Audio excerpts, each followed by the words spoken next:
Hello दोस्तों, very very good morning to all of you. दोस्तों, आज के इस सेशन में हम बात करने वाले हैं द यूनिकॉर्न। एक पोयम है जो कि लिखी गई है सुनीति नामजोशी के द्वारा।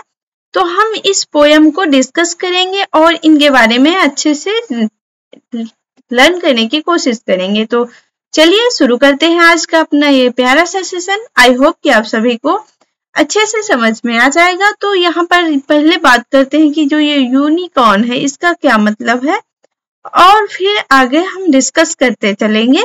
तो देखिए, जो यूनिकॉर्न है तो ये एक प्रकार का क्या है, एक प्रकार का घोड़ा है जो कि कहाँ पाया जाता था। जब पुराणों में देखा जाए तो इस तरह का एक घोड़ा होता था जिसके सिर्फ और सिर्फ एक सींग होती थी, और वो जो सींग होती थी वो कहाँ होती थी, वो सेंटर में होती थी घोड़े के, तो उसे यूनिकॉर्न कहा जाता है। तो उसी घोड़े से रिलेटेड ही इसका मतलब है कि उसी यूनिकॉर्न की बात की जा रही है। और ये पोयम किसके द्वारा लिखी गई है, तो ये पोयम लिखी गई है सुनीति नामजोशी के द्वारा। और अब बात करते हैं सुनीति नामजोशी के बायोग्राफी के बारे में, और इसके बाद फिर हम पोयम का लाइन बाय लाइन एक्सप्लेनेशन देखेंगे और इम्पोर्टेंट पॉइंट्स को भी डिस्कस करेंगे। तो सबसे पहले सुनीति नामजोशी की बायोग्राफी को देखते हैं। तो ये एक इंडो इंग्लिश राइटर थी। कौन थी? इंडो इंग्लिश राइटर थी। मतलब कि इनका तो जन्म हुआ था इंडिया में, लेकिन ये इंग्लैंड में रहती हैं, तो इसलिए इन्हें इंडो इंग्लिश राइटर बोलेंगे। और ये किस तरह की राइटर है? ये फेमिनिस्ट राइटर है। मतलब कि और महिलाओं के लिए जो आवाज उठाती हैं, उनके बारे में लिखती हैं, तो उन्हें फेमिनिस्ट कहा जाता है। तो वैसे ही ये राइटर है। इनका जो जन्म हुआ था वो मुंबई में हुआ था। कहाँ पर हुआ था? मुंबई में। और कब हुआ था?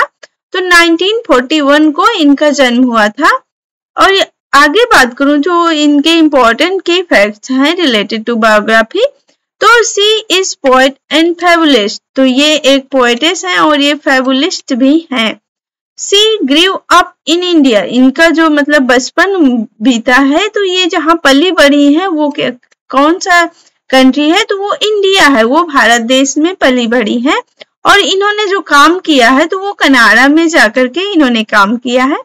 And at present lives in the south west of England with English writer Gillian Hanscombe. तो इतने समय ये कहाँ पर रह रही है? तो ये साउथ वेस्ट इंग्लैंड में रह रही है। और किसके साथ रह रही हैं? तो ये एक इंग्लिश राइटर हैं जिनका नाम है गुलियन हैंसकॉम्बे। तो इनके साथ ये वहां इंग्लैंड में, साउथ वेस्ट इंग्लैंड में रह रही हैं।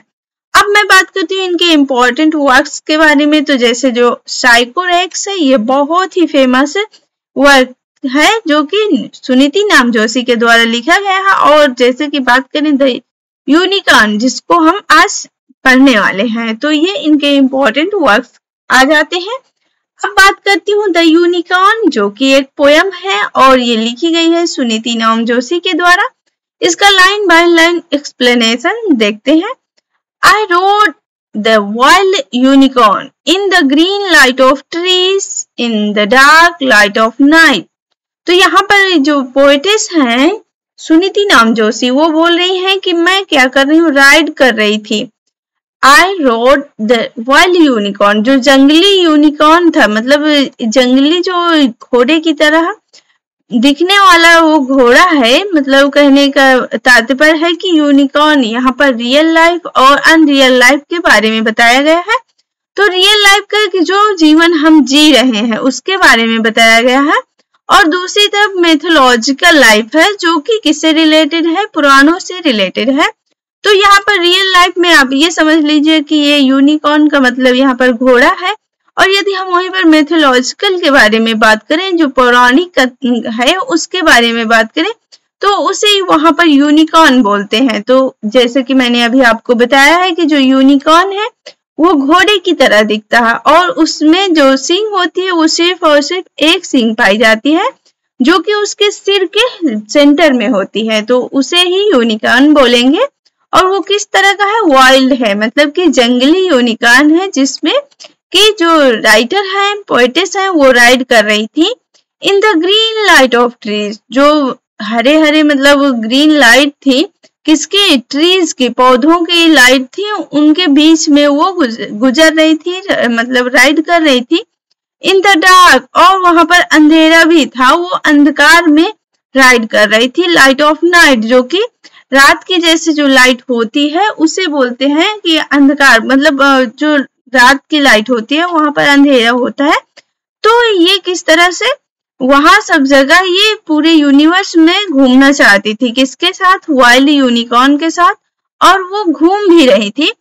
Past love and silver thorn, मतलब उतनी समय उनको रास्ते में कौन कौन मिलता है, उनको बहुत सारी डिफिकल्टीज मिलती हैं, कुछ ऐसी थिंग्स भी होती हैं जो कि उन्हें रोकती हैं, उनके रास्ते में बाधा बनती हैं, लेकिन जो पोएटिस हैं वो नहीं रुकती, वो आगे ही बढ़ती चली जाती हैं। तो उनको रास्ते में कौन कौन मिलता है? तो पास्ट लव मिलता है, और जो सिल्वर चांदी की तरह चमकते हुए जो कांटे थे वो भी मिलते हैं। इन लव एंड फॉल विदर, और वहीं पर उन्हें जो उन्होंने कभी पहले लव किया था तो वो पर्सन भी मिलता है। फॉल विदर, और बहुत ही बुरा मौसम, जैसे कि महीने के हिसाब से जो मौसम चेंज होता रहता है तो उन्हें फॉल वेदर भी मिलता है। तो आगे वो बात करती हैं कि love will you ride with me, तो वो अपने जो उनके लवर है उससे बोल रही हैं कि क्या तुम मेरे साथ राइड करोगे। यहाँ पर मैं आपको इम्पोर्टेंट बात बताना चाहती हूँ कि जो ये राइटर हैं सुनीति नाम जोशी, ये कैसे लेस्बियन राइटर हैं। मतलब लेस्बियन का मतलब क्या होता है पहले इसे समझते हैं। जैसे कोई एक वुमन है और वो दूसरी किसी वुमन के साथ क्या मतलब उसे लव करती है, जैसे कि एक मतलब यहाँ पर अपोजिट जो पर्सन होते हैं उनके बीच में होता है। लेकिन यहाँ यदि कोई लड़की है या कोई औरत है वो दूसरी औरत या दूसरी लड़की को लव कर रही होती है तो उसे लेस्बियन राइटर बोलते हैं। और इसी तरह यदि कोई मैन है और वो किसी दूसरे मतलब बंदे को लव कर रहा है तो उसे भी लेस्बियन राइटर बोलेंगे। तो यहाँ पर यही बात कही जा रही है कि जो उनका लवर है मतलब कि वो किसी महिला से ही लव कर रही थी, जो उनका लव था वो कंप्लीट नहीं हुआ था, तो वो उनसे बोलती है कि क्या तुम मेरे साथ राइड करोगी, क्या तुम मेरे साथ राइड करना चाहोगी। But my love stayed behind, लेकिन जो मेरा प्यार है वो क्या हुआ, पीछे छूट गया है, वो पीछे रह गया है। फॉर अवे बिहाइंड में, जो कि मुझसे बहुत ज्यादा दूरी पर है। अब मैं मतलब उससे बहुत आगे निकल चुकी हूँ क्योंकि वो वाइल्ड यूनिकॉर्न के साथ राइड कर रही थी, वो पूरे विश्व को घूमना चाह रही थी और उसी बीच में वो अपने लव से आगे निकल चुकी हैं। जैसे कि लाइफ में होता है कि यदि आप मतलब किसी से लव कर रहे होते हैं, मतलब यहाँ पर जैसे बताया जा रहा है, तो आप देखेंगे कि वो कहीं पीछे रह जाता है, आप आगे निकल जाते हैं। कभी कभी ऐसा भी होता है कि वो आगे निकल जाता है और आप पीछे रह जाते हैं। तो वही बात कही जा रही है कि वो अब बहुत पीछे रह चुकी है, मैं बहुत आगे निकल चुकी हूँ। And I rode the wild unicorn, और मैं क्या कर रही थी, मैं वाइल्ड यूनिकॉर्न में क्या कर रही थी, रोड कर रही थी, मैं सवारी कर रही थी वाइल्ड यूनिकॉर्न की।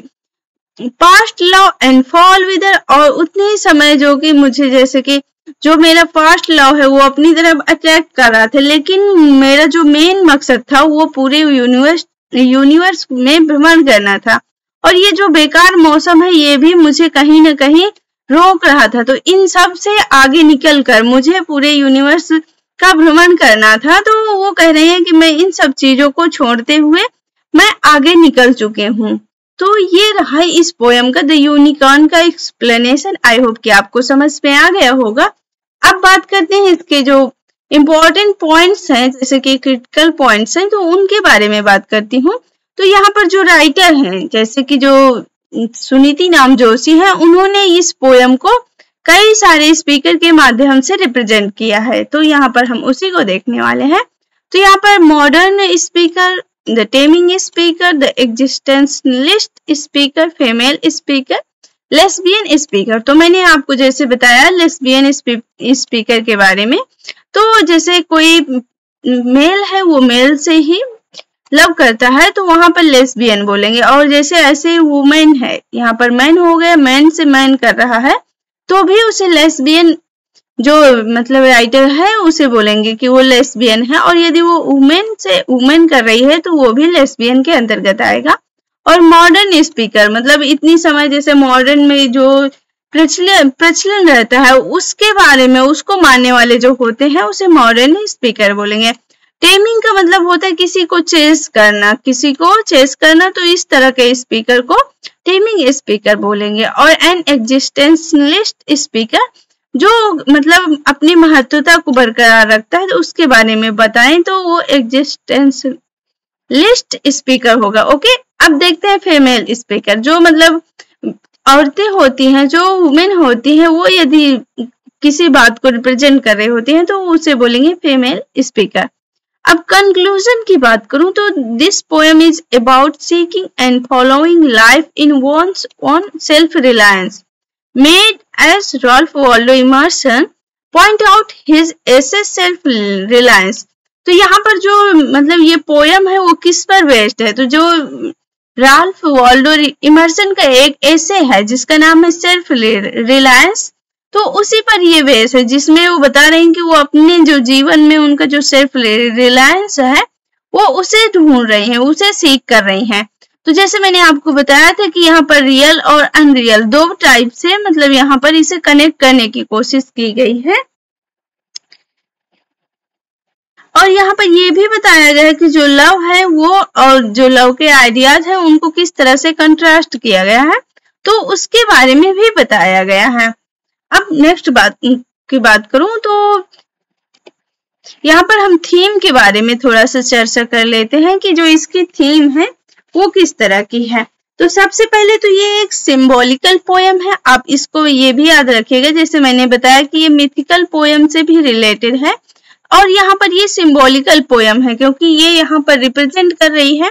जैसे मैं यहाँ पर कुछ फ्रेज बता रही हूँ, जो वाइल्ड यूनिकॉर्न है ये मिथोलॉजिकल से रिलेटेड है, जो कि मतलब पुराणों से रिलेटेड है, और यहाँ जो आज का घोड़ा होता है, हॉर्स होता है, उससे रिप्रेजेंट किया गया है, मतलब उसकी तुलना की गई है जो पुराणों का जो यूनिकॉर्न होता है उससे। और यहाँ पर यदि बात करूं तो पास्ट लव, ये भी फ्रेज ये बताना चाह रहा है कि वो मतलब जो उनका पिछला लव था वो उसे छोड़कर कहीं ना कहीं आगे बढ़ रही हैं और वो ये ध्यान नहीं दे रहे हैं कि यदि वो पीछे छूट रहा है तो उसे भी साथ में ले लिया जाए। अब यहाँ पर जो फॉल वेदर है इसके बारे में बात करूं तो ये फ्रेज ये रिप्रेजेंट करता है कि लाइफ में बहुत सारी डिफिकल्टीज आती हैं और उनका सामना करना चाहिए और उससे आगे बढ़ना चाहिए। हमें इन जो डिफिकल्टीज जो ये होती हैं इनसे डरना नहीं चाहिए और अपने आप को पूरी तरह से तैयार रखना चाहिए, दृढ़ संकल्पित रखना चाहिए, तभी हम अपनी लाइफ में आगे बढ़ सकते हैं। ओके,